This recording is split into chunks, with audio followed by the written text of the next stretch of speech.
Hello everyone, I am Jatin and today we are starting a new chapter kinematics. So guys, we have already covered vectors and basic mathematics. ठीक है, तो kinematics का lecture 1 है ये, जिसमें कि हम कवर कर रहे हैं बेसिक टर्म्स. ठीक है, अब वो कौन कौन सी बेसिक टर्म्स हैं जो इम्पोर्टेंट है वो देखते हैं. उससे पहले एक और चीज बता देता हूँ कि फिलहाल के लिए हमने यूनिट और डायमेंशन चैप्टर को स्किप कर दिया है. ये जब भी पूरा सिलेबस जब मेरा हो जाएगा मैं तब उसको कवर कराऊंगा. अभी जैसे जैसे जिस जिस चैप्टर में कुछ कुछ फिजिकल क्वांटिटी आती जाएंगी उनकी यूनिट और डायमेंशन मैं आपको बताते जाऊंगा. आप एक जगह नोट डाउन करते जाना और उसको याद करते जाना. ठीक है, एट दी एंड जब मेरा पूरा सिलेबस खत्म हो जाएगा तो मैं पूरे चैप्टर को, यूनिट डायमेंशन जो चैप्टर है, डायमेंशन एनालिसिस है, ये सारा एक साथ कवर कराऊंगा. फिलहाल के लिए आपको यूनिट और डायमेंशन याद रखना है सिर्फ. ठीक है, तो आगे बढ़ते हैं. इस चैप्टर में हम ये अभी इस वाले लेक्चर में हम ये सारे टॉपिक कवर करने वाले हैं कि फ्रेम ऑफ रेफरेंस क्या होता है, मोशन रेस्ट क्या है, डिस्टेंस डिस्प्लेसमेंट क्या है, स्पीड वेलोसिटी क्या है, एक्सीलरेशन क्या है, प्रॉब्लम्स. ठीक है, तो अब क्या होता है कि स्पीड और वेलोसिटी और एक्सीलरेशन, ये जो चीज है इसमें भी मैं दो चीजें पढ़ूंगा. एक तो आएगा एवरेज स्पीड या एवरेज वेलोसिटी या एवरेज एक्सीलरेशन. एक आएगा इंस्टेंटेनियस. इंस्टेंटेनियस, तो इन दोनों में भी अंतर समझेंगे क्योंकि ये बहुत इंपॉर्टेंट है. इंस्टेंटेनियस का ज्यादा क्वेश्चन आने के चांसेस रहते हैं किसी भी एग्जाम में. अगर आप बात करोगे लास्ट कुछ साल से ऑब्जर्वेशन अगर करेंगे तो इंस्टेंटेनियस वाले से क्वेश्चन ज्यादा आते हैं. तो मैंने क्या किया है कि जो नेक्स्ट लेक्चर हम कराएंगे, लेक्चर 2, वो पूरा कैलकुलस बेस्ड फॉर्मूला पे डिपेंडेड है. वो सारे इंस्टेंटेनियस वाली चीज से सॉल्व होते हैं. ठीक है, तो फिलहाल के लिए स्टार्ट करते हैं विद दी पोजीशन. की पोजीशन क्या होती है? देखो, किसी भी पार्टिकल की क्या पोजीशन है वो हम उसके कोऑर्डिनेट से पता करते हैं. किससे? कोऑर्डिनेट से. मान लो कि मैं बोलूं, हम मान लेते हैं कि एक एक्स वाई प्लेन है. ठीक है, या फिर एक्स वाई जेड प्लेन है. तो एक्स वाई जेड प्लेन पे एक पार्टिकल है पी, जिसके कोऑर्डिनेट है x1 y1 z1. तो ये इसकी क्या हो गई? पोजीशन हो गई. कौन से पार्टिकल की? पार्टिकल पी की ये पोजीशन हो गई. अब हम बात करते हैं कि ठीक है, कोऑर्डिनेट के थ्रू हमने क्या पता कर लिया कि इसकी पोजीशन क्या होगी. अब एक डेफिनेशन के थ्रू पढ़ना चाहेंगे कि डेफिनेशन क्या बोलती है. तो position of an object is always defined with respect to some reference point. अब बोलेंगे कि सर हमने लास्ट पॉइंट तो रेफरेंस पॉइंट लिया नहीं. तो हमने रेफरेंस पॉइंट लिया. क्या लिया? हमने इस पॉइंट ओरिजिन को, हमने 0,0,0 को ही रेफरेंस पॉइंट मान के हमने अभी के लिए पोजीशन को कैलकुलेट किया. ठीक है, तो जनरली हम क्या लेते हैं, ओरिजिन को ही हम एज अ रेफरेंस पॉइंट मानते हैं. तो पोजीशन क्या है? कोऑर्डिनेट पॉइंट्स होते हैं, उसी को पोजीशन बोलते हैं. ठीक है, इस तरीके से कैलकुलेट करते हैं, मैंने बता दिया. आगे चलते हैं. Frame of reference. अभी हमने पढ़ा कि फ्रेम ऑफ रेफरेंस क्या होता है. तो फ्रेम ऑफ रेफरेंस होता है कि जैसे कि एक मेरा ऑब्जेक्ट है. क्या है? ऑब्जेक्ट है. और एक मेरा ऑब्जर्वर है. Observer first. और एक और मान लेते हैं, एक और ऑब्जर्वर है, ऑब्जर्वर सेकंड. ठीक है, तो ये ऑब्जेक्ट अगर मोशन कर रहा है तो इन दोनों ऑब्जर्वर के हिसाब से ये अलग अलग तरह से मोशन कर रहा हो. मान लो कि ये ऑब्जर्वर इधर है, मतलब ये इधर की साइड देख रहा है, और जो दूसरा वाला मेरा ऑब्जर्वर है, ये वाला, ये यहाँ ना होके इधर. ठीक है, तो अकॉर्डिंग टू ऑब्जर्वर 1 ये ऑब्जेक्ट इस साइड मूव कर रहा है. ठीक है, और ऑब्जर्वर 2 के हिसाब से वो उसके पास आ रहा है. ठीक है, तो अब डिपेंड करता है कि ऑब्जर्वर पे है कि इस ऑब्जेक्ट का मोशन कैसा है. तो अगर मेरे को किसी भी ऑब्जेक्ट के मोशन को स्टडी करना है तो पहले मेरे को एक फ्रेम ऑफ रेफरेंस लेना पड़ेगा, जिसके थ्रू मैं डिसाइड कर सकता हूं कि ये ऑब्जेक्ट कैसा मोशन कर रहा है. क्या ये रेस्ट पर है, या क्या ये मूव कर रहा है, या मूव कर रहा है तो कौन सी डायरेक्शन में मूव कर रहा है, किस स्पीड से मूव कर रहा है, वो सारी चीजें. ठीक है, एक बेसिक कॉन्सेप्ट तो समझ आ गया कि फ्रेम ऑफ रेफरेंस होता क्या है. नॉर्मली हम, अगर मैं नॉर्मली बात करता हूँ तो हम ग्राउंड, अर्थ का जो ग्राउंड होता है उसको ही फ्रेम ऑफ रेफरेंस मान लेते हैं. हम मान लेते हैं कि जो हमारा ग्राउंड है वो स्टेबल है. एक्चुअल में तो ग्राउंड भी स्टेबल नहीं है. अगर मैं सन को फ्रेम ऑफ रेफरेंस मान लूं, ठीक है, इसका मैं एक आगे एग्जांपल भी देने वाला हूँ. सन को फ्रेम ऑफ रेफरेंस मान लेता हूं तो अर्थ भी मूव कर रही है कैसे ना कैसे भी. ठीक है, तो हमारा जो अर्थ का ग्राउंड है वो भी स्टेशनरी तो नहीं है, लेकिन हम जब भी सॉल्व करते हैं तो हम मान लेते हैं कि हमारा जो ग्राउंड है वो ऑब्जर्व एक तरह से फ्रेम ऑफ रेफरेंस की तरह वर्क कर रहा है. और वो रेस्ट पर है, ठीक है, हम मान के चलते हैं। आगे बढ़ते हैं, ठीक है, हल्का सा पढ़ लेते हैं। Motion of a body can only be observe if it change its position with respect to some other body, ठीक है। यानी अगर मेरे को किसी भी बॉडी का मोशन मेरे को ऑब्जर्व करना है किसी ऑब्जेक्ट का, तो मैं किसी ना किसी के रेस्पेक्ट में ही उसको कर सकता हूँ observe. Without any reference point में उसको ऑब्जर्व नहीं कर सकता, ठीक है। तो therefore for a motion to be observe there must be a body that is changing its position with respect to some other body and a person who is observing the motion, ठीक है, इतना समझ में आ गया। और जो person इसको observe कर रहा होता है उसको ऑब्जर्वर बोलते हैं, ये भी हमें पता है कि ऑब्जर्वर कौन होता है, जो ऑब्जर्व कर रहा है किसी भी मोशन को, ठीक है।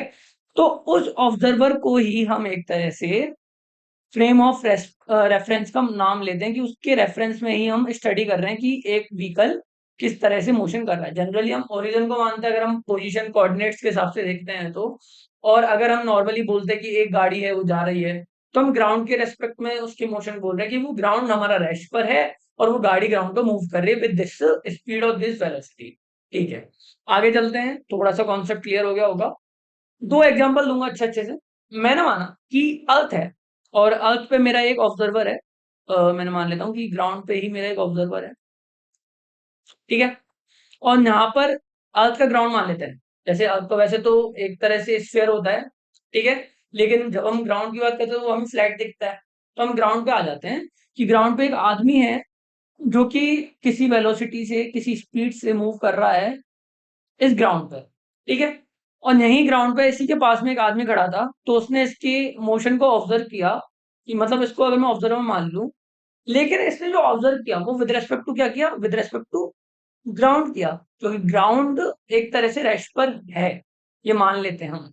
वैसे एक्चुअल में वो रेस्ट पे नहीं है, अगर मैं नॉर्मली बात करता हूँ तो ग्राउंड भी रेस्ट पे नहीं है, ग्राउंड भी मूव कर रहा है कैसे ना कैसे, क्योंकि अर्थ जो है वो भी रिवॉल्व होती है, रिवॉल्यूशन करती है ना, तो ग्राउंड भी मूव कर रहा है। लेकिन हम ग्राउंड को रेस्ट पे मान के ये बोल देते हैं कि ये जो आदमी है, ये जो मैन ए है, वो इस स्पीड से मूव कर रहा है। ये किसने बोला, इस ऑब्जर्वर ने, ठीक है। मैंने माना स्पीड से मूव कर रहा है वो है 25 किलोमीटर पर आवर की स्पीड से मूव कर रहा है। अब मैं मान लेता हूँ एक मून पर आदमी है, वैसे तो वो देख नहीं सकता, लेकिन मान लेते हैं ऐसी कोई टेक्नोलॉजी आ गई कि वो इस ग्राउंड पे होने वाले मूवमेंट को देख सकता है। तो इस आदमी के अकॉर्डिंग क्या ये सेम स्पीड से मूव कर रहा होगा, तो नहीं। जैसे ही आपका ऑब्जर्वर चेंज हो जाएगा, आपका फ्रेम ऑफ रेफरेंस चेंज हो जाएगा, तो इसकी मोशन की जो भी डिटेल्स हैं, या मोशन कर भी रहा है या नहीं कर रहा, वो सब भी चेंज हो जाएगा, ठीक है, ये ध्यान। तो क्योंकि ये ग्राउंड है वो भी मूव कर रहा है, अब अगर मैं इसके अकॉर्डिंग देखूं तो ये ग्राउंड भी मूव कर रहा है ना। तो ये ग्राउंड भी मूव कर रहा है, फिर उस पर वो मैन भी मूव कर रहा है, तो ये दोनों स्पीड या फिर ऐड हो जाएंगी या कैंसल आउट होंगी, वो चीज हम आगे देखेंगे रिलेटिव मोशन करेंगे, ठीक है। फिलहाल के लिए इतना कि फ्रेम ऑफ रेफरेंस चेंज करने पर मोशन भी चेंज हो जाता है। इतना क्लियर हो गया। सेकंड एग्जांपल देखते हैं, थोड़ा ज्यादा क्लियर होगा। ये वाला एग्जांपल थोड़ा सा टफ था, थोड़ा सा आगे देखते हैं। मान लो ये एक प्लेटफॉर्म है और ये ट्रेन जो है वो v वेलोसिटी से v स्पीड से मूव कर रही है, या फिर मैं v ना मान के इसको मान लेता हूं कि वो 25 किलोमीटर पर आवर की स्पीड से मूव कर रही है। तो अगर एक आदमी जो कि उस ट्रेन में ही बैठा हुआ है, क्या उसके अकॉर्डिंग ट्रेन मूव कर रही होगी? नहीं, उसके अकॉर्डिंग तो ट्रेन रेस्ट होगी, ग्राउंड पीछे की साइड जा रहा होगा। अगर ये ट्रेन इधर की साइड जा रही है, तो हमें क्या लगता है कि ग्राउंड पीछे की साइड जा रहा है, उसे ये नहीं लगता कि मैं आगे जा रहा हूँ, उसे लगता है कि ग्राउंड पीछे जा रहा है। अगर आप बाहर देखोगे तो, ठीक है, ऐसा लगता है कि बाहर वो ग्राउंड जो है पीछे की साइड जा रहा है। लेकिन अगर कोई इंसान है जो कि प्लेटफॉर्म पे खड़ा हुआ है, तो उसके अकॉर्डिंग अगर मैं बात करूं, तो ये ट्रेन जो है, ये ट्रेन भी और ये आदमी भी 25 किलोमीटर पर आवर की स्पीड से मूवमेंट कर रहा है, ठीक है। तो क्लियर हो गया कि जैसे ही हम ऑब्जर्वर चेंज कर देंगे, हमारा फ्रेम ऑफ रेफरेंस चेंज कर देंगे, हमारा मोशन की डिटेल चेंज हो जाएगी। यानी ऑब्जर्वर ए के हिसाब से तो ये ट्रेन डैश पे थी, लेकिन ऑब्जर्वर बी के हिसाब से ये ट्रेन 25 किलोमीटर पर आवर की स्पीड से मूव कर रही है, ठीक है। फ्रेम ऑफ रेफरेंस क्लियर हो गया। अब हम बात करते हैं मोशन और रेस्ट की। तो मोशन और रेस्ट दो टर्म्स हैं जिसको अच्छे से समझेंगे कि मोशन क्या होता है, मोशन क्या होता है और रेस्ट क्या होता है। अगर कोई पार्टिकल है और वो अपनी पोजीशन को टाइम के रेस्पेक्ट में चेंज कर रहा है, यानी मैंने माना कि पहले एक पार्टिकल था, वो पोजीशन ए पे था, और 20 सेकंड के बाद वो पोजीशन बी पे आ गया, तो मतलब ये ए से बी पे गया 20 सेकंड बाद। ठीक है, तो अगर ये अपनी पोजीशन को टाइम के रेस्पेक्ट में चेंज कर रहा है, इन दैट केस ये जो पार्टिकल है वो मोशन कर रहा है। ठीक है, लेकिन अगर मैंने 20 सेकंड पहले देखा था तो भी ये ए पे था, 20 सेकंड बाद भी ये ए पर ही है, मतलब जो पार्टिकल है वो रेस्ट पर है। ठीक है, मतलब अगर कोई पार्टिकल टाइम के रेस्पेक्ट में अपनी पोजीशन को चेंज करता है तो वो मोशन कर रहा है, अगर टाइम के रेस्पेक्ट में वो सेम जगह पे स्टेशनरी है तो वो रेस्ट पर है। That's all. ठीक है, if a body changes its position with time then it's said to be moving। ठीक है, otherwise it will be rest. ठीक है, तो मोशन और रेस्ट जो दोनों चीजें हैं वो रिलेटिव टू द ऑब्जर्वर होती हैं, ये भी हमें समझ में आ गया कि डिपेंड करता है। जैसे हमने ये ट्रेन वाला एग्जांपल लिया था कि इस वाले के हिसाब से अगर मैं ऑब्जर्वर ए के हिसाब से देखूं तो ट्रेन रेस्ट पर है, लेकिन ऑब्जर्वर बी के हिसाब से मूव कर रही है। ठीक है, आगे बढ़ते हैं। Motion and rest are a combined property of the object under study of the observer, मतलब ऑब्जर्वर पर डिपेंड करती है। There is no meaning of the rest or motion without the observer or frame of reference। जब तक मैं कुछ ना कुछ फ्रेम ऑफ रेफरेंस नहीं मान लेता, जब तक ये डिसाइड करना बहुत टफ हो जाता है कि वो रेस्ट पर है या मूव कर रही है। ठीक है, the frame of reference is chosen according to the problems, मतलब जो प्रॉब्लम हमें गिवन होगी उसके अकॉर्डिंग हम फ्रेम ऑफ रेफरेंस चूज करेंगे। If the frame is not mention, यानी क्वेश्चन में हमें नहीं पता कि क्या फ्रेम लेना है, क्या क्या मेंशन करना है, तो हम ग्राउंड को ही फ्रेम ऑफ रेफरेंस मान के चलते हैं, क्योंकि हम ये मान लेते हैं कि ग्राउंड जो है वो रेस्ट पर है। ठीक है, और उस पर जो बाकी की चीजें वो मूव कर रही हैं, तो ऐसा होता है। अब आगे बढ़ते हैं। डिस्टेंस और डिस्प्लेसमेंट में क्या फर्क है? मोशन और रेस्ट तो अच्छे से क्लियर हो गया होगा, है ना? ठीक है, डिस्टेंस और डिस्प्लेसमेंट समझ लेते हैं। तो डिस्टेंस क्या होता है, डिस्प्लेसमेंट क्या होता है? मैंने माना कि कोई पार्टिकल है और वो पार्टिकल पोजीशन ए से पोजीशन बी पर जा रहा है, तो वो इस वाले पाथ के थ्रू जा रहा है। कैसे जा रहा है? इधर गया, पहले ऐसे गया, न्यू गया, इस तरह से मूवमेंट करते हुए वो ए से बी पर आ रहा है। ठीक है, तो उस पार्टिकल ने जो एक्चुअल डिस्टेंस, मतलब एक्चुअल लेंथ कवर करी, एक्चुअल लेंथ कवर करी, उसे तो हम डिस्टेंस बोलते हैं। क्या बोलते हैं? Distance covered. यानी ये पहले ऐसे या इस तरीके से, तो ये पूरी जितनी भी लेंथ इसने कवर करी उसको हम डिस्टेंस बोलते हैं। और minimum possible distance between two particles या टू पोजीशंस जो होगी उसको डिस्प्लेसमेंट बोलेंगे। मतलब कि इसको मैं यूं भी समझ सकता हूं कि फाइनल पोजीशन और इनिशियल पोजीशन को जोड़ने वाली जो स्ट्रेट लाइन होगी, स्ट्रेट लाइन, क्योंकि स्ट्रेट लाइन ही मिनिमम पॉसिबल लेंथ होती है, तो जो स्ट्रेट लाइन होगी उसको हम डिस्प्लेसमेंट बोलते हैं। क्या बोलते हैं? डिस्प्लेसमेंट बोलते हैं। तो ये सारा क्लियर हो गया कि डिस्टेंस क्या होता है, डिस्प्लेसमेंट क्या होता है। एक बार डेफिनेशन के थ्रू पढ़ लेते हैं कि डिस्टेंस क्या होता है। It is the actual path traversed by the body during the course of motion. ठीक है, यानी कोई मोशन हो रहा है तो वो बॉडी एक्चुअल में कौन सा पाथ ले रही है, उसकी जो लेंथ होगी उसी को हम डिस्टेंस ट्रेवल बोलेंगे। ठीक है, ऐसा यूनिट की बात करें तो मीटर होता है। ऐसा यूनिट क्या होता है? यूनिट डायमेंशन मैंने पढ़ाया नहीं है, लेकिन यूनिट होता है किसी भी चीज को जब हम नापते हैं या मेजरमेंट करते हैं तो उसके पीछे हमें एक यूनिट लगानी होती है। तो आपने बेसिक तो हमने सुन रखा होगा कि यूनिट क्या होता है, तो मीटर होती है। और डायमेंशन क्या होती है इसकी? M0 L1 T0 होती है। ठीक है, ये आपका बाकी का यूनिट डायमेंशन चैप्टर में होगा, फिलहाल के लिए आप इसको नोट डाउन कर देते हो क्योंकि बाद में काम आने वाला है। आगे बढ़ते हैं। डिस्प्लेसमेंट क्या होता है? It is the shortest path joining initial and the final position, जो कि एक्चुअल में एक स्ट्रेट लाइन ही होती है। शॉर्टेस्ट, अगर मैं लेंथ की बात करूंगा तो वो एक स्ट्रेट लाइन होती है। ठीक है, इसकी भी ऐसा यूनिट मीटर ही होती है। डायमेंशन ये होती है। और हाँ, डिस्प्लेसमेंट जो होता है वो एक वेक्टर क्वांटिटी होती है, क्योंकि इसके लिए हमें डायरेक्शन की जरूरत पड़ेगी। क्यों? हमने बताया कि ए से बी पे जाने के लिए हमें सिर्फ ये और ये ही डायरेक्शन लेनी ही पड़ेगी, अदरवाइज वो शॉर्टेस्ट पार्ट डिस्टेंस नहीं होगी। लेकिन डिस्टेंस तो ऐसे भी हो सकती है, ऐसे जाके कैसे भी जा सकता है ना। तो ये वेक्टर क्वांटिटी, और डिस्टेंस की बात करूं तो वो एक स्केलर क्वांटिटी है। तो बेसिक डिफरेंस हमें समझ में आ गया। इसको समझने से पहले हम एक बेसिक सा कॉन्सेप्ट समझ लेते हैं। इंपॉर्टेंट पॉइंट क्या होता है कि डिस्टेंस तो एक स्केलर क्वांटिटी है और डिस्प्लेसमेंट एक वेक्टर क्वांटिटी है, पहला पॉइंट। सेकंड पॉइंट कि जो डिस्टेंस है वो नेगेटिव नहीं हो सकती कभी भी, डिस्टेंस हमेशा पॉजिटिव होगी या जीरो होगी।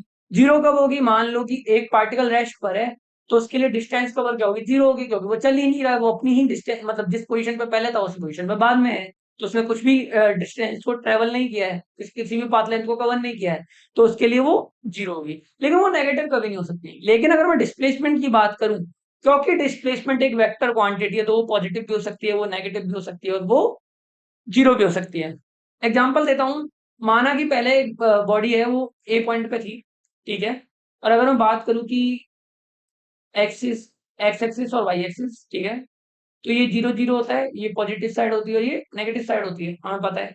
तो अगर वो जीरो जीरो से मूव करके 2,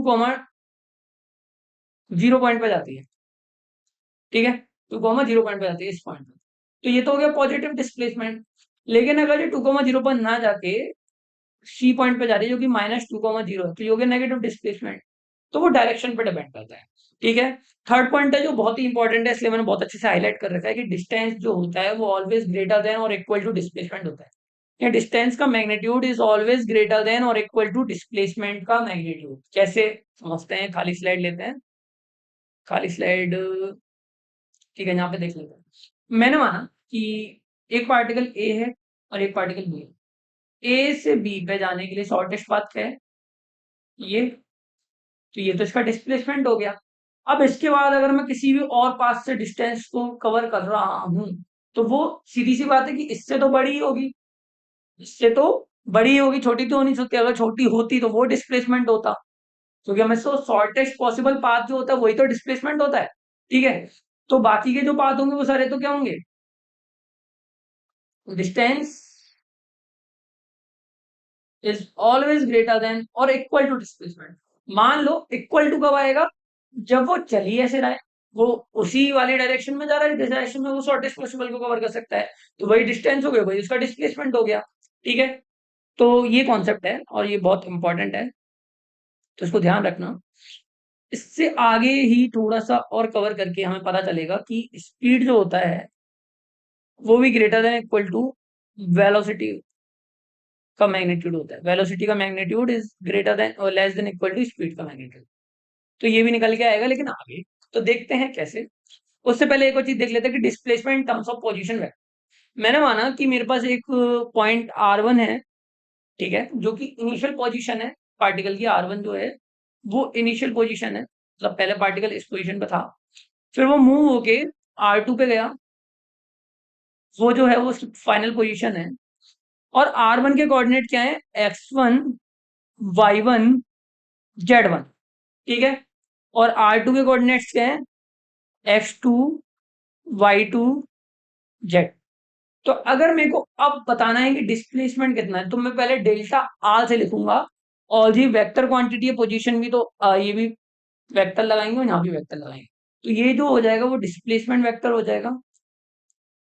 क्या हो जाएगा?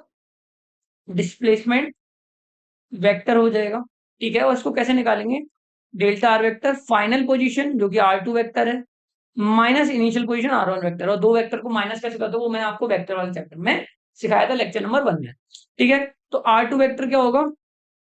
X2 आई कैप प्लस Y2 जे कैप प्लस Z2 के कैप माइनस X1 आई कैप प्लस Y1 जे कैप प्लस Z1 के कैप। तो अगर मैं माइनस करूंगा तो मैं सेम कंपोनेंट में से सेम माइनस करूंगा, तो X2 में से X1 माइनस होगा और आई कैप आएगा, Y2 में से Y1 माइनस होगा और जे कैप आएगा, और Z2 में से Z1 माइनस होगा और के कैप आएगा, ठीक है। तो ये मेरा फाइनल जो होगा वो डिस्प्लेसमेंट वेक्टर होगा। इस पे एक एग्जांपल देखेंगे आगे। फिलहाल के लिए जो हमारे क्वेश्चंस आ रहे हैं उनको देखते हैं। तो फर्स्ट क्वेश्चन है, पेन चेंज कर लेते हैं। A man has to go 50 metre north, ठीक है, 40 metre east and 20 metre south to reach a cafe from his home, ठीक है। तो बनाते हैं ना, मैंने माना ये उसका घर है, होम, ठीक है। तो पहले उसने 50 मीटर नॉर्थ लिया। नॉर्थ क्या होता है? ये वाली डायरेक्शन। मैं मान लेता हूँ कि इस तरीके से मेरा डायरेक्शन है, इसमें नॉर्थ ये है, साउथ ये है, ईस्ट ये है और वेस्ट ये है। तो पहले वो नॉर्थ गया कितना 50 मीटर, फिर उसने 40 मीटर ईस्ट की साइड गया, तो 40 मीटर वो इधर गया ईस्ट डायरेक्शन में, देन 20 मीटर साउथ गया, 20 मीटर वो वापस से साउथ की साइड गया और वो कैफे पहुंच गया। ठीक है, तो मेरे को बताना है कि वो how much distance does he have to walk to reach the cafe. तो कितनी डिस्टेंस कवर करी उसने, डिस्टेंस की बात करूं तो पहले 50 कवर करी, फिर 40 कवर करी, ठीक है, फिर 20 कवर करी, तो टोटल कितना हो गया 110 मीटर। तो ये तो हो गई क्या डिस्टेंस कवर। अब मैं बात करता हूँ कि डिस्प्लेसमेंट क्या था। तो डिस्प्लेसमेंट होता है फाइनल पोजीशन और इनिशियल पोजीशन में शॉर्टेज डिस्टेंस, जो कि होगी ये वाली, राइट। तो मेरे को ये डिस्टेंस निकालनी है। अब मैं ये डिस्टेंस कैसे निकालूंगा, अच्छे से नेक्स्ट स्लाइड पे देखते हैं। देखो मैंने माना ये उसका घर था एच, और ये उसका, पहले उसने 50 मीटर गया, देन वो 40 गया और देन वो 20 बैक आया, तो 20 समथिंग इतना होगा। तो मेरे को ये इसका कैफे आ गया। तो अगर मैं इस पॉइंट की और इस पॉइंट की डिस्टेंस की बात करता हूँ तो कैसे निकालूंगा, अगर ये वाली लेंथ इसके पैरेलल है तो ये भी 40 होगी, राइट। और ये 20 है, ये 50 है, तो ये बचा हुआ कितना हुआ 30, क्योंकि ये वाला 20 होगा, राइट। तो 30, ये 40, तो हाइपोटेनियस की लेंथ तो मैं निकाल सकता हूँ। कैसे, तो मेरे को पता चला कि डिस्प्लेसमेंट जो होगा that will be equal to under root में 30 का स्क्वायर प्लस 40 का square, that will be equal to 50 metre answer. Okay, understand. आगे बढ़ते हैं, सॉरी ये मेरा, ठीक है 50 मीटर आंसर। आगे बढ़ते हैं। मेरे को इनिशियल पोजीशन गिवन है, फाइनल पोजीशन गिवन है, और मेरे को बोला है कि डिस्प्लेसमेंट निकालना है। मैंने अभी अभी सीखा कि जो डेल्टा आर होगा, क्या होगा, डेल्टा आर यानी डिस्प्लेसमेंट वेक्टर, जिसको हम एस वेक्टर या फिर एक्स वेक्टर से भी हम डिनोट करेंगे आगे चल के, ठीक है। तो जो डिस्प्लेसमेंट होगा that will be equal to delta R vector, तो R two vector minus R one vector होगा। तो आर टू वेक्टर क्या है, 3 I cap 4 J cap plus 7 K cap, minus का 7 I cap plus 3 J cap plus 5 K cap. तो अगर मैं इसको माइनस करूंगा तो 3 में से -7 होगा, तो माइनस का 4 आई कैप प्लस 4 में से 3 माइनस होगा तो प्लस का जे कैप प्लस 7 में से 5 माइनस होगा तो 2 के कैप। तो ये मेरा क्या आ गया, एक्स वेक्टर आ गया, या डेल्टा आर वेक्टर आ गया, जिसको हम डिस्प्लेसमेंट वेक्टर बोलेंगे। ठीक है, आगे बढ़ते हैं।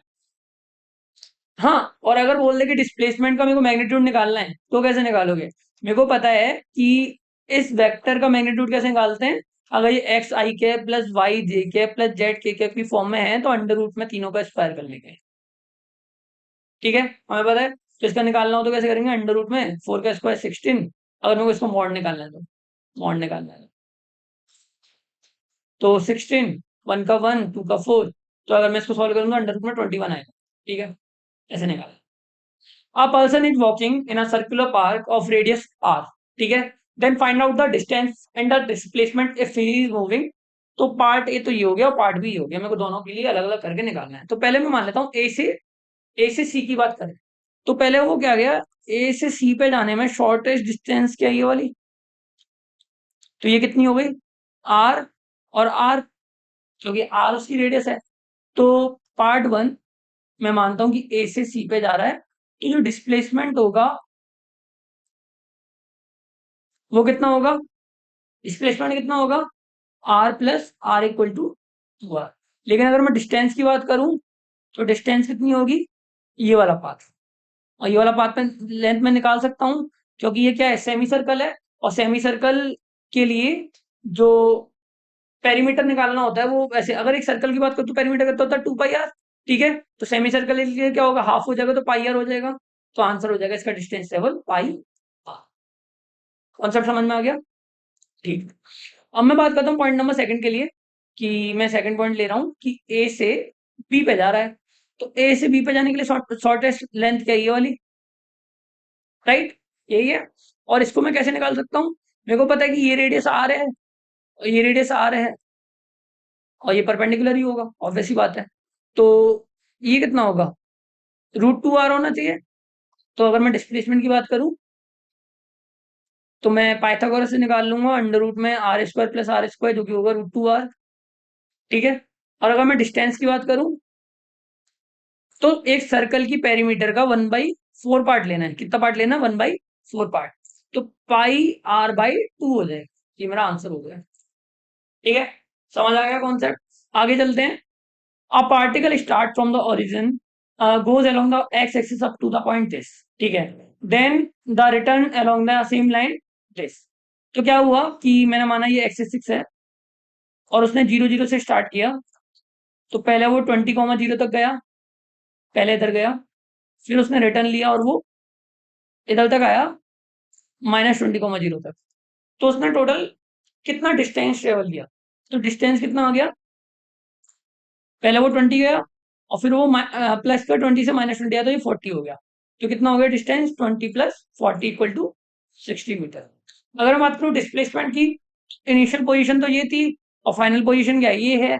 तो इसके बीच में क्या हुआ? डिस्प्लेसमेंट आ गया मेरे पास -20 -0, तो माइनस का 20 आ गया, क्योंकि वो नेगेटिव डायरेक्शन में जा रहा है। ठीक है, इसलिए -20 आया। आगे बढ़ते हैं। A car move from O to D along the path this. ठीक है, वो ओ से लेके डी पे जा रहा है और इस पाथ के थ्रू जा रहा है। What is the distance travelled and the net displacement? Distance तो मैं पता है 8 + 4 + 4 + 1। क्यों? पहले वो ऐसे गया, फिर वो इतना गया, फिर बी से सी गया और देन सी से डी गया। तो कितना हो गया ये? 8 12 12 एंड लाइक 17 मीटर। अब मेरे को अगर निकालना है कि ओ डी की मिनिमम पॉसिबल लेंथ कितनी होगी, तो ये 4 है, ठीक है, और ये 1 है। तो अगर मैं ओ पार्ट को लेता हूँ और इसको इस तरीके से लेके जा रहा हूँ और यहाँ पे मैं डी पार्ट को ले रहा हूँ, तो मेरे को ये वाली लेंथ पता चल गई। ये वाली लेंथ कितनी होगी? 3 मीटर, क्योंकि ये 4 है और ये वाली 1 है, तो ये 3 हो गई। तो इतना पार्ट आ गया मेरे पास 3। ठीक है, अब ये 4 है, तो बचा हुआ कितना हुआ? ये भी 4 ही हुआ, क्योंकि टोटल 8 है, तो ये 4 हो गया। तो ओवरऑल आया कि ये वाला पार्ट अगर मैं बात करूं कि ये ओ पॉइंट है, तो ये 4 हुआ, ये 3 हुआ, यहाँ पे मैं डी पॉइंट आ गया। तो ये वाली लेंथ कितनी होगी? 5 मीटर। ठीक है, तो डिस्प्लेसमेंट कितना आ गया? 5 मीटर। ठीक है, इस तरीके से निकालो। A particle moves on a circular path of the radius r and its complete one revolution in 40 seconds. Calculate the distance and displacement in 2 minute 20 second. तो पहले तो 2 मिनट 20 सेकंड को टोटली अगर मैं सेकंड में चेंज करना चाहूँ, तो 2 × 60 + 20 हो, जो कि आएगा 140 सेकंड। तो अगर वो 40 सेकंड में एक कंप्लीट राउंड कर रहा है, तो 140 सेकंड में कितना राउंड कंप्लीट करेगा? कितना करेगा? 140 डिवाइडेड बाय 40 कर देंगे। ठीक है, जिसका आंसर आएगा कितना? 3 तो कंप्लीट राउंड करेगा और एक राउंड हाफ करेगा। तो अगर वो, मान लो ये मेरा एक सर्कल है, ठीक से नहीं बनेगा, तो वो ए पे था, तो पहले उसने एक राउंड लगाया, फिर उसने दूसरा राउंड लगाया, फिर उसने तीसरा राउंड लगाया। 3 राउंड कंप्लीट करने के बाद उसने चौथा राउंड सिर्फ आधा लगाया, तो वो मतलब इस पॉइंट पे आ जाएगा। ठीक है, इस पॉइंट पे आ जाएगा। तो डिस्टेंस ट्रेवल कितना हुआ? टोटल डिस्टेंस, तो डिस्टेंस तो हो गया 3 टाइम्स ऑफ पेरीमीटर, क्या होगा उस सर्कल का, plus half times of perimeter. ठीक है, यही होगा, यानी 3 राउंड तो उसने कंप्लीट करे और बाकी एक राउंड आधा किया। तो 3.5 इंटू पेरीमीटर क्या होता है? 2πr। ठीक है, और r तो उसने मेरे को दे नहीं रखा, तो इसका आंसर हो गया 7πr। अगर मैं डिस्प्लेसमेंट की बात करूं, तो फाइनल इनिशियल पोजीशन ये थी, फाइनल पोजीशन ये, तो ये कितनी लेंथ आ गई? 2r। r रेडियस का है ना, तो r और r 2r हो गया। तो दूसरा आंसर हो गया मेरा 2r, अगर मैं डिस्प्लेसमेंट की बात करता हूँ। ठीक है, क्लियर? आगे बढ़ते हैं। A man moves 4 meters in the east direction, then 3 meters in the north direction, and after that he climbs up a pole. तो ये क्वेश्चन 3D का हो गया। किसका हो गया? 3D का, क्योंकि ये तीनों डायरेक्शन में बात कर रहा है। पहले वो ईस्ट जा रहा है, फिर नॉर्थ जा रहा है, फिर वो ऊपर की साइड में जा रहा है, एक पोल पे भी क्लिम कर रहा है। ठीक है, तो इसको डायग्राम से समझना बेटर होगा। क्या हुआ कि मैं मान लेता हूँ, अगर मैं वैसे 2D में बात करता हूँ, तो मैं ऐसे मानता हूँ कि ये नॉर्थ है, ये साउथ है, ये ईस्ट है और ये वेस्ट है, अगर मैं 2D में बात करता हूँ तो। लेकिन अगर मैं 3D में बात करूँ, तो मेरे को पता है कि मैं एक्स वाई जेड को किस तरह लेता हूँ। ये एक्स होता है, ये वाई होता है और ये इस डायरेक्शन में जेड होता है।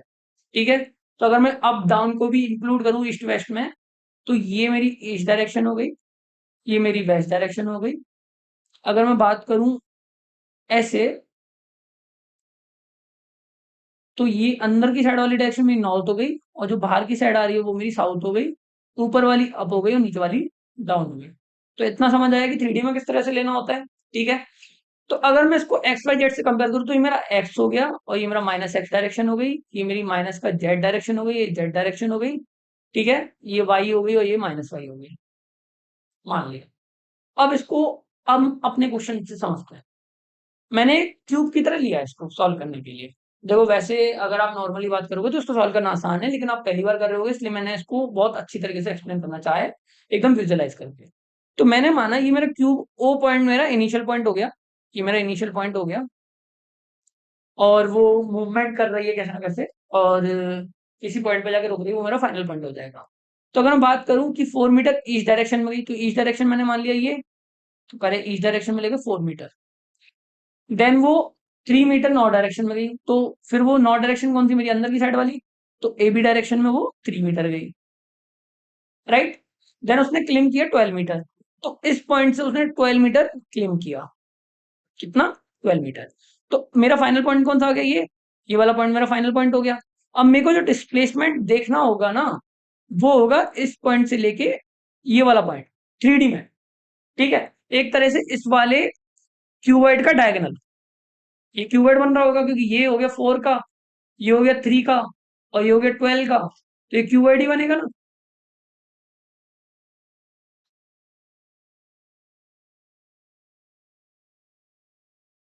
ठीक है, ये क्यूबॉइड बन रहा होगा। तो इस क्यूबॉइड का जो भी डायगोनल होगा, वो मेरा डिस्प्लेसमेंट होगा। और डिस्टेंस के ऊपर डिस्टेंस, तो मेरे को सीधी सी बात है कि 4, 3 और 12 का सम करना है। तो मेरा 19 मीटर मेरा डिस्टेंस ट्रेवल्ड आ गया। डिस्प्लेसमेंट निकालने के लिए क्या करना पड़ेगा, मैंने इतना समझ लिया कि पहले वो ओ से ए पे गया, देन ए से बी पे गया, देन बी से सी पे गया। तो इनिशियल पोजीशन तो ये थी, और फाइनल पोजीशन मेरी ये हो गई। कैसे हो गई? देखो जब ओ से ए की बात कर रहा हूं, तो मैं एक्स एक्सिस पे जा रहा हूँ 4 यूनिट। ठीक है, तो मैंने सिर्फ 4 यूनिट एक्स एक्सिस पे ट्रेवल करी, तो ये 4 0 0 हो गया। ठीक है, देन मैं बी पे गया, तो 4 तो वो था ही, देन वो अंदर की साइड गया है। अंदर कौन सी डायरेक्शन है, माइनस का के, तो ये 4, ये 0, ये माइनस का 3। थोड़ी सी गलती हो रखी है यहाँ पे ना, वेट मैं इसको करेक्ट करता हूँ, ये गलत हो रखा है। ये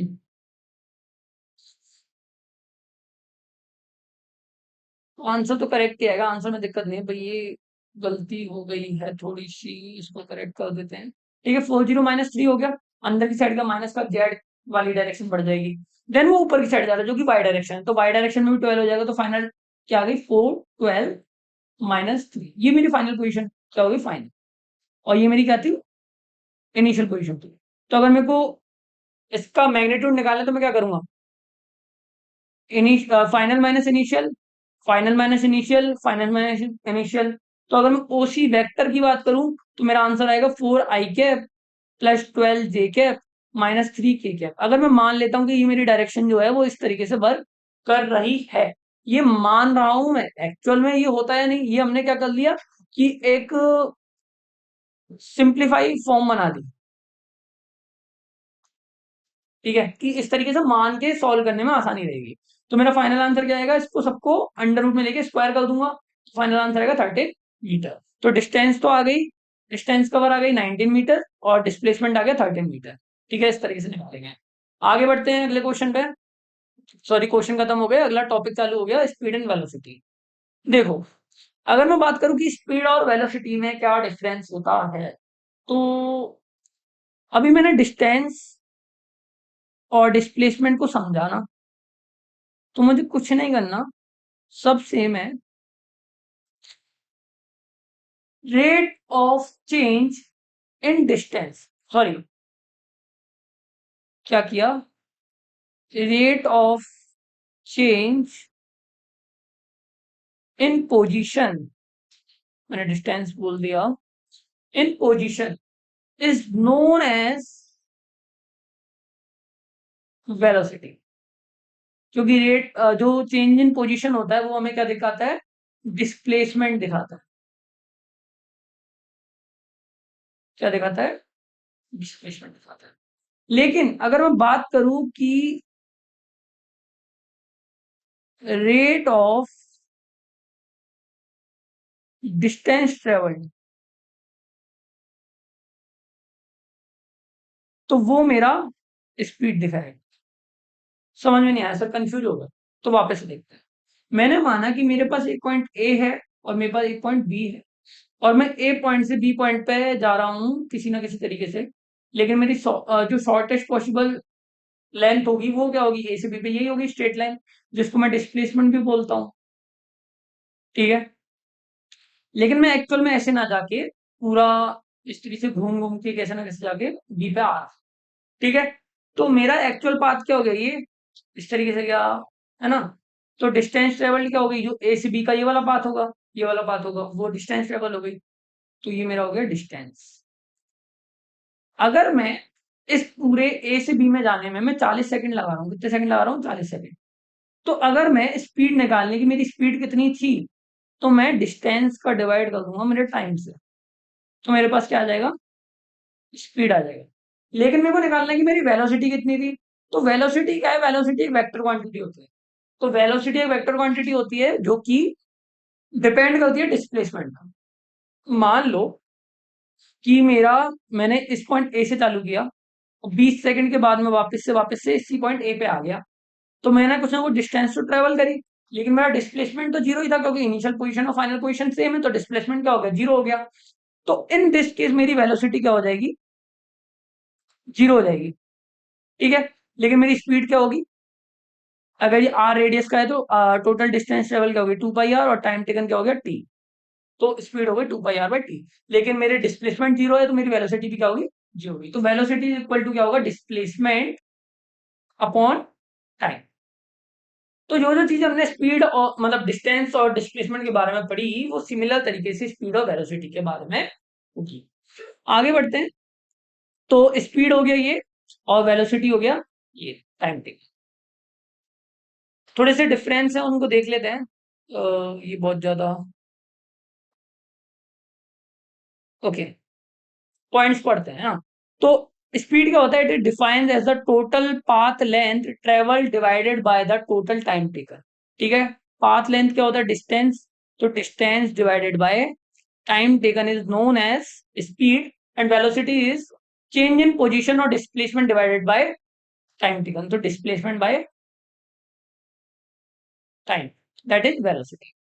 ये एक स्केलर क्वांटिटी और ये वेक्टर क्वांटिटी है। ठीक है, ये जैसे हमने वहां पे पढ़ा था कि जो डिस्टेंस होती है वो नेगेटिव नहीं हो सकती, सिमिलर तरीके से यहाँ पे होगा। वेलोसिटी जो होती है वो कुछ भी हो सकती है, पॉजिटिव, नेगेटिव, जीरो, लेकिन स्पीड जो होती है वो पॉजिटिव या जीरो ही होगी। अगर जीरो कब होगी? जो वो रेस्ट पर है। और सेम तरीके से जैसे हमने पढ़ा था कि डिस्टेंस का जो मैग्नीट्यूड होता है दैट इज ग्रेटर देन और इक्वल टू डिस्प्लेसमेंट, तो सिमिलर तरीके से ही जो स्पीड होती है वो भी ग्रेटर देन और इक्वल टू क्या होती है? वेलोसिटी। ठीक है, आगे बढ़ते हैं। एवरेज और इंस्टेंटेनियस वेलोसिटी को समझते हैं। देख, सबसे पहले तो ना इन टर्म्स को समझते हैं कि एवरेज क्या होता है, इंस्टेंटेनियस क्या होता है। एवरेज होता है कि किसी एक टाइम इंटरवल की बात कर रहा हूं मैं, कि 0 सेकंड से लेके 4 सेकंड के बीच में एक पार्टिकल जो है वो पोजीशन ए से पोजीशन बी पे आया है, तो उसके लिए हम एवरेज का यूज करेंगे। लेकिन मैं बात कर रहा हूं कि exact time t equal to 4 second पे या टी इक्वल टू 2 सेकंड पे उस पार्टिकल की स्पीड कितनी थी, तो that will be equal to that instantaneous speed, कि वो उस इंस्टेंट मूवमेंट पे कितनी थी। तो वो टर्म समझ में आ गई कि एवरेज क्या होता है और इंस्टेंटेनियस क्या होता है। तो अब एवरेज क्या होता है? एवरेज तो हो गया कि अगर मैं एवरेज वेलोसिटी की बात कर रहा हूं, तो average velocity is equal to displacement divided by time taken. तो जब हमने लास्ट में पढ़ा था वो एक्चुअल में एवरेज वेलोसिटी था। करंटली अगर मेरे को इंस्टेंटेनियस पढ़ना है तो उसको मैं कैलकुलस की हेल्प से निकालता हूँ, जो मैंने आपको dx बाई डी टी वगैरह करके निकाल के दिखाया था ना, बेसिक ऑफ मैथमेटिक्स से पढ़ाया था। तो कैसे निकालते हैं?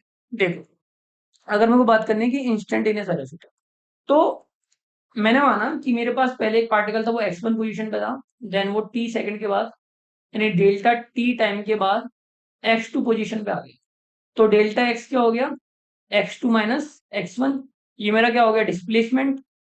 ठीक है, क्या हो गया, डिस्प्लेसमेंट। तो अगर मैं बात करूं कि एवरेज वेलोसिटी कितना है,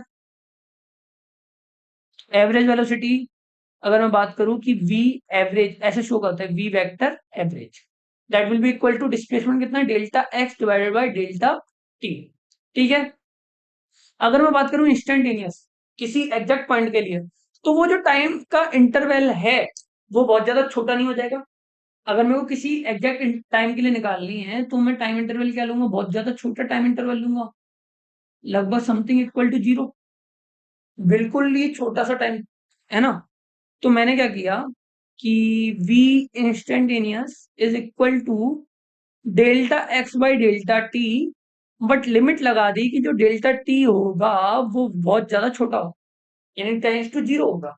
तो इसको डिनोट करने का तरीका तुमको पता है कैसे करते हैं, dx बाई dt की फॉर्म में करते हैं, यानी डिफरेंशिएशन की फॉर्म में करते हैं।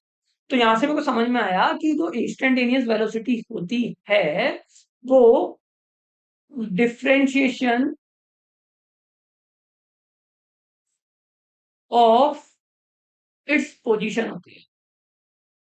ठीक है, विद रेस्पेक्ट टू टाइम, यानी differentiation of position with respect to time will be the instantaneous velocity of any particle.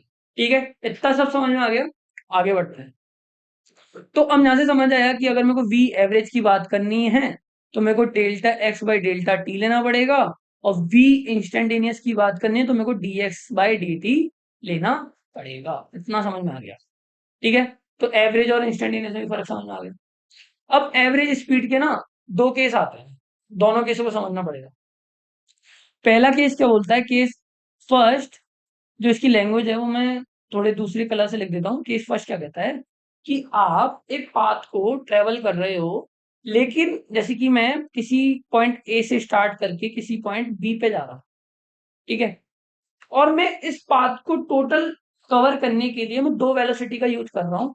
मतलब अगर मेरे को ये पूरा पाथ ट्रेवल करने में t1 टाइम तक तो मैंने v1 वेलोसिटी से मूव किया या v1 स्पीड से मूव किया, और t2 टाइम तक मैंने v2 वेलोसिटी से मूव किया। तो मैंने माना कि ये पूरा जो ए से बी मैंने मूव किया ना, वो मैंने t1 प्लस t2 टाइम लिया होगा टोटल। टोटल टाइम क्या हो गया, t equal to t1 plus t2, कितना हो गया टोटल टाइम। और मैंने इधर यहाँ पे दो वेलोसिटी यूज मिली, v1 यूज मिली और v2 use milli.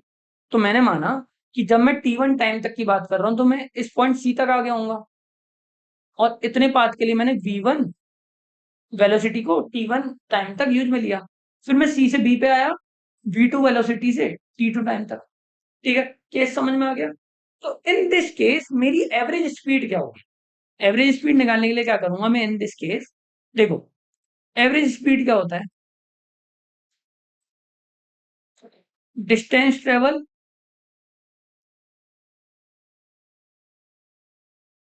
Divided by time take.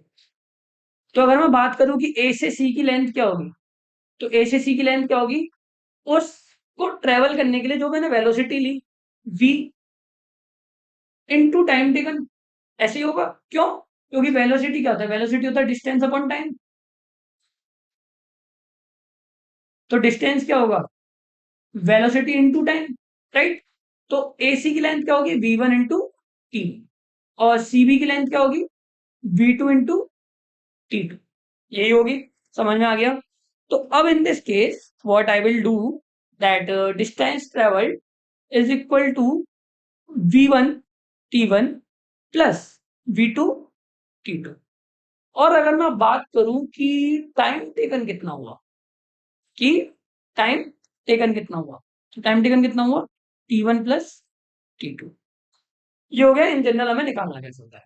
लेकिन अब इस केस को मैं थोड़ा सा चेंज कर रहा हूं, और मैं ऐसा बोल रहा हूं कि मैं हाफ टाइम तक तो जितना भी टोटल टाइम लिया गया, मान लो कि टी टाइम लिया गया, ठीक है, उसको ए से सी पे जाने में, तो हाफ टाइम में तो यानी t/2 टाइम तक तो मैंने v1 वेलोसिटी यूज करी, और बाकी के हाफ टाइम में मैंने v2 वेलोसिटी यूज करी। तो एक तरह से क्या हो गया कि T1 इक्वल टू T2 हो गया और that will be equal to क्या होगा T/2 के। तो मैंने यहाँ पे ही थोड़ा सा मॉडिफाई किया, तो V1 T/2 plus V2 T/2 divided by T1 plus T2, ठीक है। या फिर मैं T1 प्लस T2 को तो मैं T भी लिख सकता हूँ, क्योंकि दोनों का सम जो होगा that will be equal to total time, ठीक है। तो अब मैं यहाँ से अगर T कॉमन निकाल लेता हूँ तो ये क्या होगा V1 divided by 2 plus V2 divided by 2, और T कॉमन निकाल के कैंसिल आउट हो गया, तो मेरा फाइनल आंसर आ गया V1 प्लस V2 बाय 2। तो ओवरऑल क्या समझ में आया, अगर मैं एक पाथ लेंथ को कवर कर रहा हूँ और हाफ टाइम तक मैं V1 वेलोसिटी से जा रहा हूँ, हाफ टाइम तक मैं V2 वेलोसिटी से जा रहा हूँ, तो मेरी एवरेज जो स्पीड आएगी वो V1 प्लस V2 बाय 2 आएगी, ठीक है। अब देखते हैं केस 2।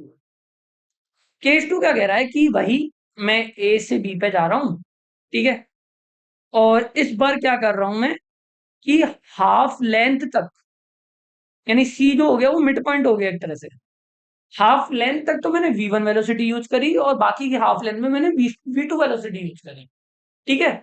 तो मेरे को अब एवरेज स्पीड क्या होगा वो निकालना है। तो मेरा फॉर्मूला तो वही रहेगा कि एवरेज स्पीड होता क्या है।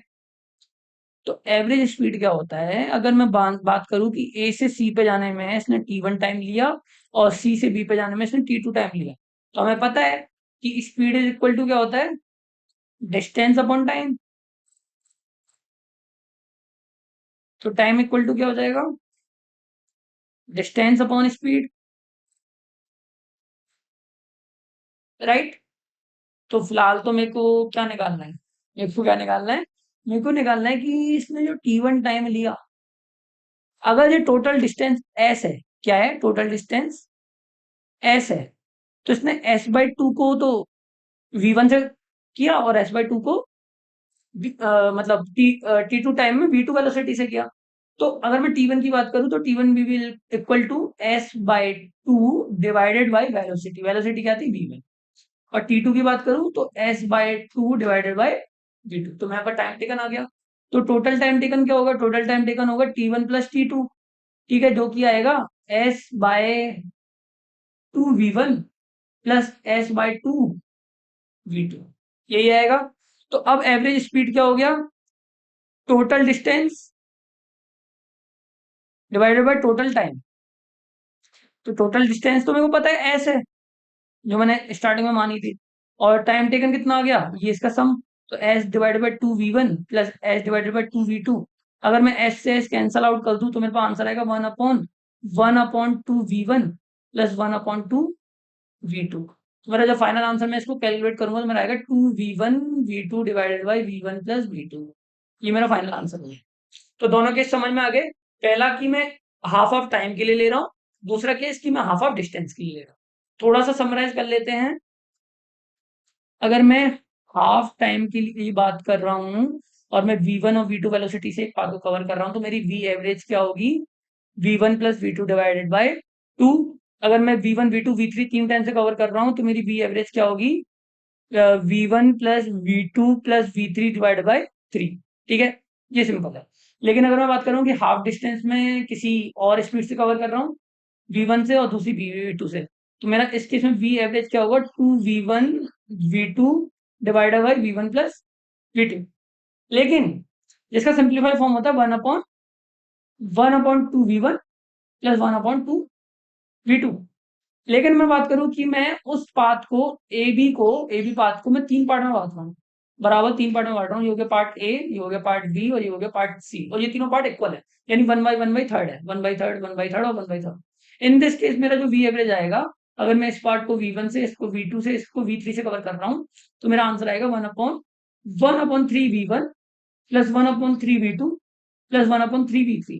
तो इसको जब मैं सिंप्लीफाई करूंगा तो मेरा आंसर आएगा V1 V2 V3 का मल्टीप्लाई, 3 का मल्टीप्लाई, और V1 V2 plus V2 V3 plus V3 V1, ठीक है। पर ये इतना काम नहीं आता है, ये बहुत ज्यादा काम आता है, तो इसको अच्छे से याद रखना, ठीक है, समझ आ गया। आगे चलते हैं।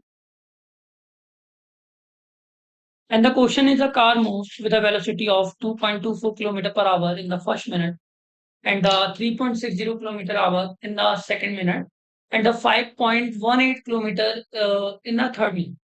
Okay. So calculate the average velocity in these 3 minutes. देखो मैंने पहले ही बताया था कि अगर आपको एवरेज निकालना है आप डायरेक्टली क्या करोगे, अगर वो इक्वल टाइम के लिए डिवाइड करना तो v1 plus v2 plus v3 divided by time taken कर लोगे, डिवाइडेड बाई 3 कर लोगे तो आपका एवरेज आ जाएगा, क्योंकि टाइम इक्वल बोला है उसने। तो इसका डायरेक्ट आंसर कर सकते हैं हम 2.24 प्लस 3.60 प्लस 5.18 डिवाइडेड बाई 3, ये हमारा डायरेक्ट आंसर होता है वैसे तो। लेकिन फिर भी एक मेथड देखते हैं, अगर निकालना है तो मैंने माना कि ये ए से बी पे जा रहा है और वो 3 स्लॉट में बुकिंग कर रहा है कि एक स्लॉट हो गया ये, दूसरा हो गया ये और तीसरा हो गया। तो ए से बी पे गया, ठीक है, और ये सी और डी बीच में 2 पॉइंट मान लिए। मैंने माना कि इस वाले पाथ में 2.2 किलोमीटर पर आवर की स्पीड से था और 1 मिनट मूव किया। इसमें इसने 3.60 किलोमीटर पर आवर से मूव किया और 1 मिनट तक, ठीक है, और 5.18 किलोमीटर पर आवर से 1 मिनट तक। तो सबसे पहले तो किलोमीटर पर आवर को मीटर पर सेकंड में चेंज कैसे करते हैं मैं आपको बता देता हूँ कि किलोमीटर पर आवर को अगर आपको मीटर पर सेकंड में चेंज करना है तो 5/18 का मल्टीप्लाई कर दो किलोमीटर पर आवर से। किसका? 5/18 का। तो आपका मीटर पर सेकंड निकल के आ जाए। लेकिन आपको अभी क्या करना है, मीटर पर मिनट में चेंज करना है। किसमें चेंज करना है? मीटर पर मिनट में चेंज करना है, क्योंकि हमारी बात हो रही है मिनट में। तो मैं क्या करूंगा, मेरे को पता है कि मीटर पर सेकंड जो भी आएगा उसका मल्टीप्लाई अगर मैं 60 से कर दूंगा तो मेरा वो मीटर प्लस मीटर पर मिनट हो जाएगा। ठीक है, ये तो आपको याद रखना पड़ेगा कि ये चेंज कैसे होता है।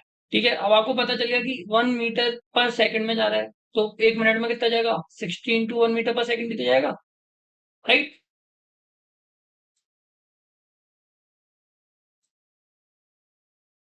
तो ये हो जाएगा 60 मीटर पर मिनट। ठीक है, तो अभी अगर मैं बात करूँ 2.24 किलोमीटर पर आवर है, इसको मैं मिनट में मेरे को चेंज करना, तो मैं कैसे करूंगा, 2.24 डिवाइडेड बाय अगर मैं 60 कर दूं तो मेरा किलोमीटर पर मिनट में आ जाएगा। किस में आ जाएगा? किलोमीटर पर मिनट में आ जाएगा। तो एक ऑप्शन तो ये बचता है कि ऐसे करके कर लो।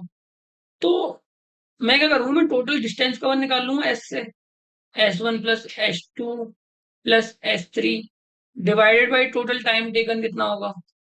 ठीक है, टाइम टेकन तो मेरे को पता है 1 मिनट, 2 मिनट, 3 मिनट है, तो मेरा वो 3 मिनट आ जाएगा। तो ये हो गया जो मैंने डेरिवेशन करके बताया था स्टार्टिंग। तो डेरिवेशन ना करके हम directly v1 plus v2 plus v3 divided by 3 से इसको सॉल्व कर लेंगे और अपना आंसर निकाल लेंगे किलोमीटर पर आवर की फॉर्म में ही।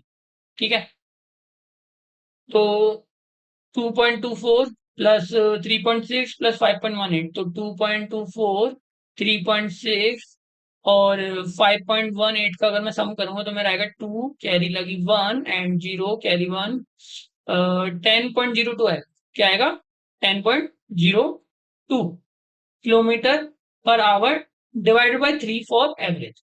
तो 3 3 9, 3.34, ये मेरी आ गई एवरेज स्पीड, एवरेज वेलोसिटी। ठीक है, इन दिस 3 मिनट। आगे बढ़ते हैं।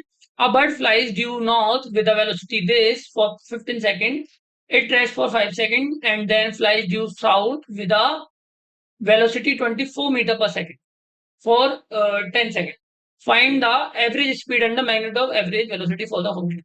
तो क्या किया, मैंने माना पहले इनिशियल पोजीशन ओ था, ठीक है, और वो 15 सेकंड तक उसने नॉर्थ डायरेक्शन में मूवमेंट किया। कितने सेकंड तक? 15 सेकंड तक विद वेलोसिटी ऑफ 20 मीटर पर सेकंड। तो वो कितनी दूर चली गया 15 सेकंड बाद? समथिंग 15 दूना ये 300 मीटर पे आ गया होगा। अब 5 सेकंड इसने यहाँ पे रेस्ट किया। क्या किया? 5 सेकंड रेस्ट किया और फिर ये वापस साउथ की साइड आया। फिर ये साउथ की साइड आया 24 मीटर पर सेकंड की स्पीड से, कितने सेकंड तक? 10 तक। ये कितना हो गया? 240 मीटर। तो 240, तो ये अगर 240 तो समथिंग यहाँ पर रहा होगा। ठीक है, यहाँ तो ये हो गया 240 मीटर। तो फाइनली ये यहाँ आ गया। तो अब इसने बोला find the average speed and the magnitude of average velocity. तो डिस्प्लेसमेंट कितना हुआ, मतलब ये वापस आया है ना, इसने कोई ऐसे ऐसे क्लॉकवाइज नहीं, मतलब ये घूमा नहीं है, ये रिटर्न आया, पहले यहाँ गया फिर वापस यहाँ गया। तो फाइनल पोजीशन क्या हुई ये, और इनिशियल पोजीशन क्या हुई ये। तो इनिशियल पोजीशन और ये अगर फाइनल पोजीशन है तो इन दोनों के बीच की दूरी कितनी आई? 60 मीटर, यानी 300 माइनस 240 करूंगा तो कितना आ गया? 60 मीटर। और टाइम टेकन कितना है मेरा? पहले 15 सेकंड चला 5 सेकंड डैश किया, वो भी टाइम टेकन ही होगा, टाइम तो लिया ना ट्रिप में। और फिर 10 सेकंड और चला, तो टोटल टाइम टेकन कितना आ गया, 30 सेकंड। अब मैं बात करूं कि स्पीड, एवरेज स्पीड कितनी थी।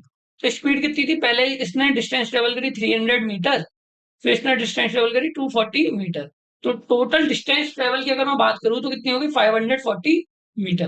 तो 540 मीटर तो टोटल डिस्टेंस होगी, टोटल टाइम कितना गया, 30। तो अगर मैं इसको सॉल्व करूंगा तो मेरे पास क्या आंसर आएगा, 18 मीटर पर सेकेंड। ये तो होगी एवरेज स्पीड।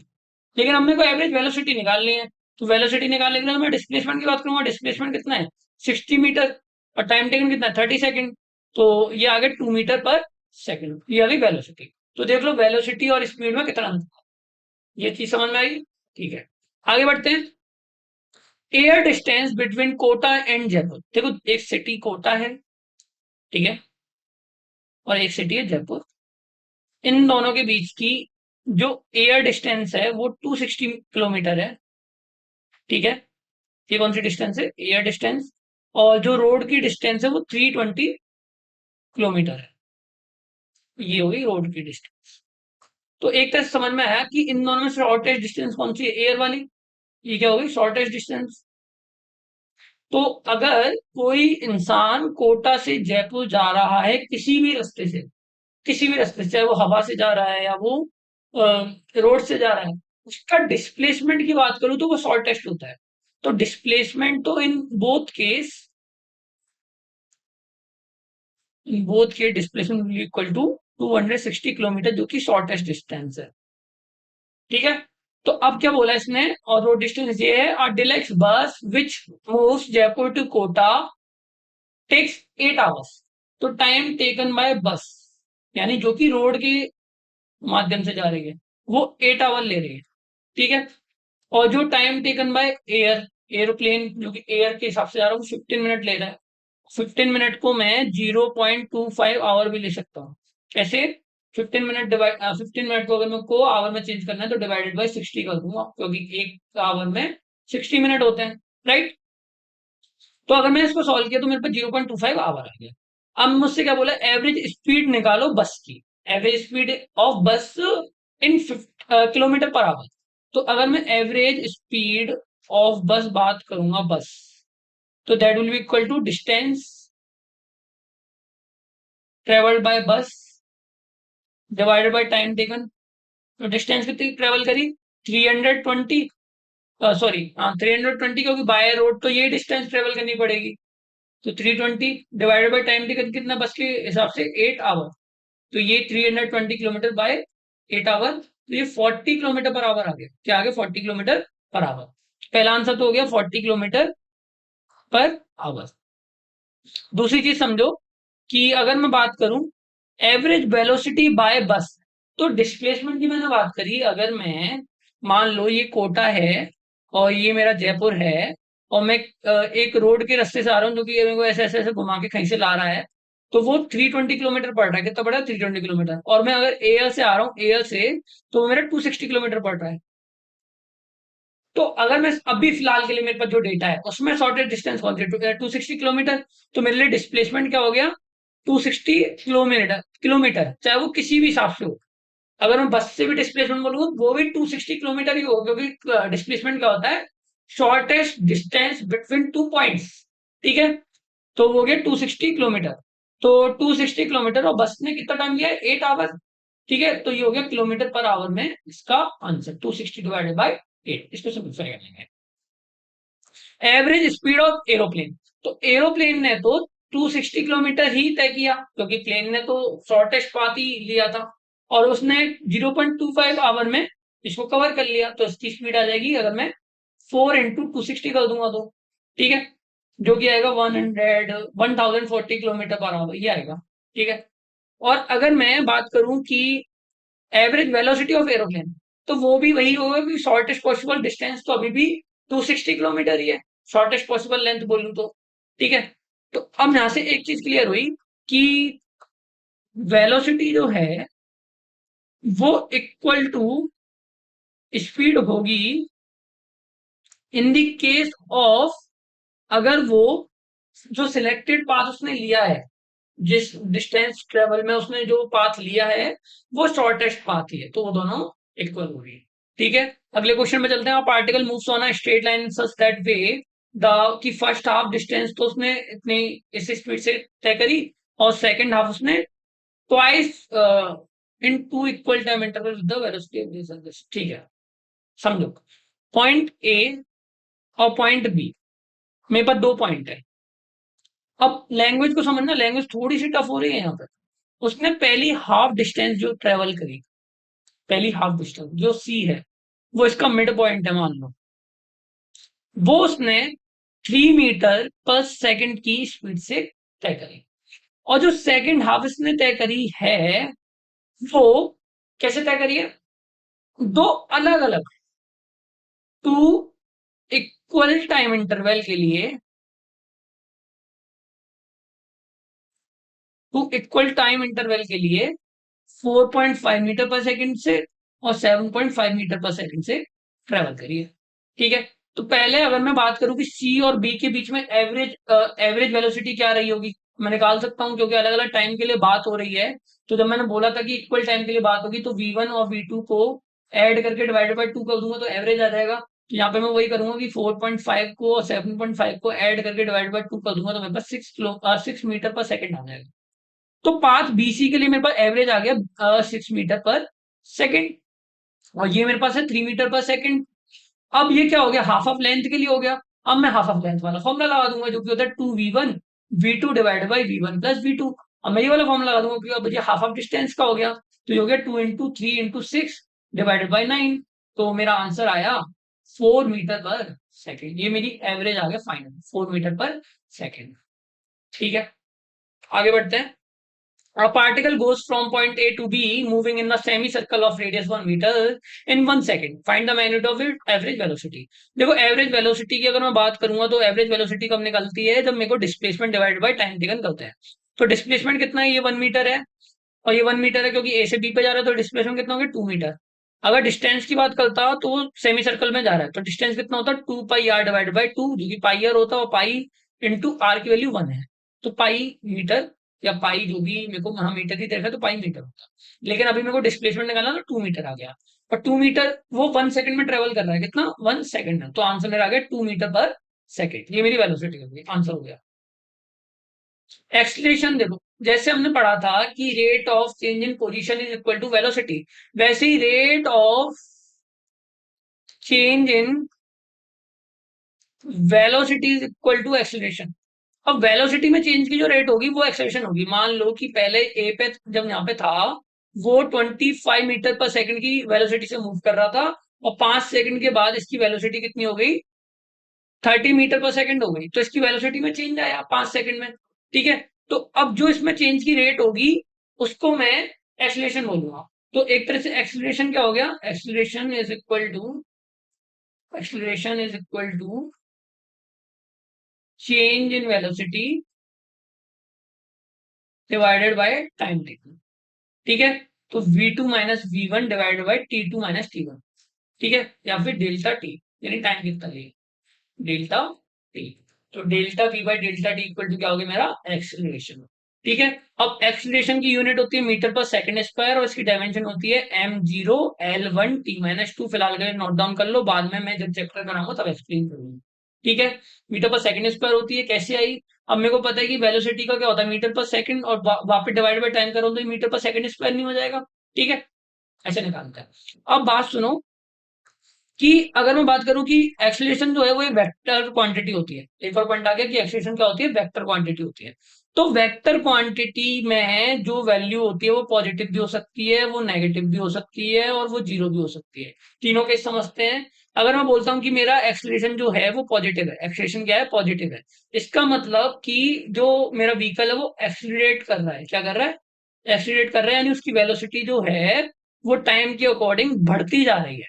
ठीक है, अगर वो जीरो है मतलब कि ना वो एक्सीलरेट कर रहा है या ना ही वो डी एक्सीलरेट कर रहा है, वो नॉन एक्सीलरेटेड मोशन है।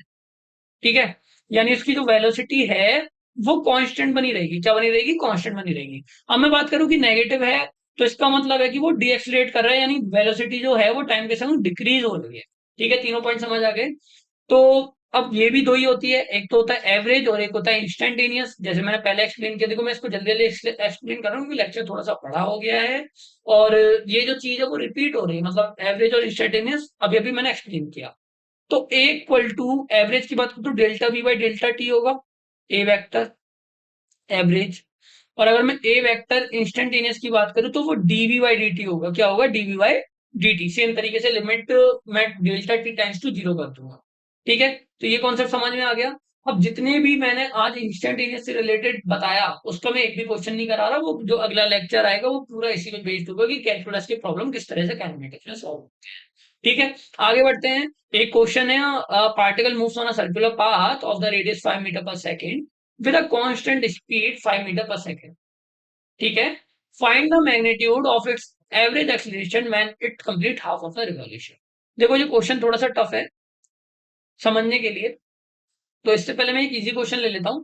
मैंने माना मेरे पास एक पार्टिकल है ए जो कि time t equal to 0 second पर मूव कर रहा है विद द वेलोसिटी 25 मीटर पर सेकंड। ठीक है, और ये पार्टिकल अगर मैं इसकी time t equal to 5 second पे वेलोसिटी चेक कर रहा हूं तो वो वेलोसिटी आ रही है 30 मीटर पर सेकंड। तो मेरा अगर इसको एक्सप्रेशन निकालना है तो वो होगा इक्वल टू 30 माइनस 25, यानी जो चेंज है वेलोसिटी में और टाइम टेकन, तो वो आ गया 1 मीटर पर सेकंड स्क्वायर। तो इस तरह से कैलकुलेट करते हैं, लेकिन मेरे को डायरेक्शन का भी ध्यान देना होगा क्योंकि ये एक वेक्टर क्वांटिटी है।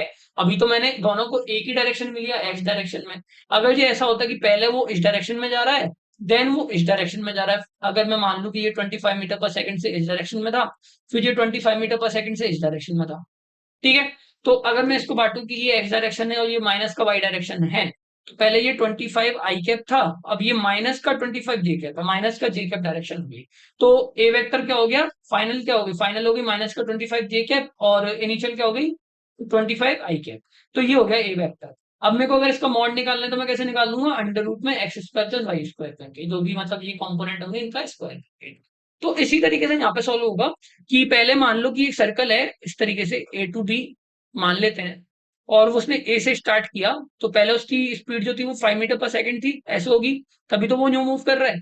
ठीक है, जब उसने एंड किया हाफ रिवॉल्यूशन कंप्लीट करके तो उसकी डायरेक्शन क्या होगी, इस डायरेक्शन में होगी 5 मीटर पर सेकंड, इस तरह से मूव कर रहा है ना, तो डायरेक्शन चेंज हो गई। तो अगर मैं इसको 5 आई कैप लिखता हूं तो मैं इसको क्या लिखूंगा, माइनस का 5 आई कैप, क्योंकि डायरेक्शन एकदम इनवर्स हो गई। तो ए वेक्टर क्या होगा, final v final vector minus v initial vector divided by time taken. ठीक है, तो वी फाइनल क्या है, माइनस का 5 आई कैप, वो माइनस का 5 आई कैप और माइनस का वी इनिशियल का 5 आई कैप। तो डिवाइडेड बाय टाइम टेकन कितना दे रखा है मेरे को, टाइम लिया इसने, टाइम टेकन मेरे को दे नहीं रखा, तो पहले मेरे को टाइम टेकन निकालना होगा। क्योंकि ये 5 मीटर पर सेकंड की स्पीड से ये तय कर रही है, तो मेरे को पता है कि ये कितना होगा लेंथ, ये हाफ रिवॉल्यूशन में कितना लेंथ तय होगा, पाई इंटू आर, जो कि होगा 5 पाई, राइट। ठीक है, और इसको किस स्पीड से तय कर रही है, 5 मीटर पर सेकंड की स्पीड से। ठीक है, 5 मीटर पर सेकंड की स्पीड से। तो मेरे को टाइम टेकन निकालना है, तो मैं क्या करूंगा, डिस्टेंस अपॉन वेलोसिटी कर दूंगा या डिस्टेंस अपॉन स्पीड कर दूंगा, तो मेरे पास टाइम आ जाएगा। तो डिस्टेंस कितना है मेरे पास, 5 इंटू पाई, और स्पीड कितना है 5, तो ये मेरे पास आ गया पाई सेकेंड। ये मेरी हो गई टाइम टेकन। तो ये हो गया माइनस का 10 आई कैप डिवाइडेड बाई कितना, टाइम टेकन कितना है 5 पाई सेकेंड। तो मेरे पास ए का मॉड अगर निकालना चाहूं तो मेरे पास आ गया 10 अपॉन पाई, क्योंकि मॉड का कोई भी मॉड हमेशा पॉजिटिव होता है, नेगेटिव वगैरह नहीं होता है। मॉड क्या होता है, मैग्नीट्यूड, तो मैग्नीट्यूड तो हमेशा पॉजिटिव ही लेते हैं, पॉजिटिव होता है जीरो होता है, नेगेटिव तो नहीं होता। तो 10 बाई पाई मीटर पर second square is my correct answer. ठीक है, बाकी की डीपीपी सॉल्व होगी तब देखते हैं व्हाट नेक्स्ट। तो हम अगले में कैलकुलस बेस्ड प्रॉब्लम देखने वाले हैं पूरे लेक्चर में, तो वो लेक्चर बहुत अच्छा होने वाला है, बहुत इंपॉर्टेंट, क्योंकि उससे बहुत ज्यादा क्वेश्चन आते हैं।